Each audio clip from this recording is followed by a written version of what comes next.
ভালোবাসায় বানাইলো আজ পথের ভিখারি, ভাঙ্গা থালা হাতে নিয়া রাস্তাতে ঘুরি। আপা গো দুইটা পয়সা দিয়া যান, সওয়াব দিব আল্লাহ মেহেরবান। ভালো মানুষ ভিক্ষা করো, এই কেমন স্বভাব?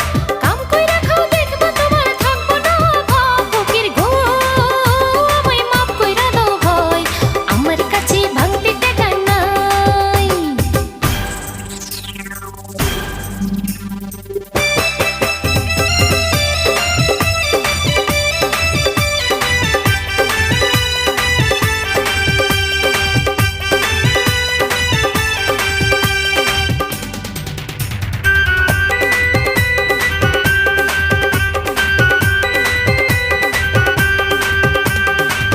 ওরে সুন্দরী মাইয়া শরমের মাথা খাইয়া, প্রথম তোর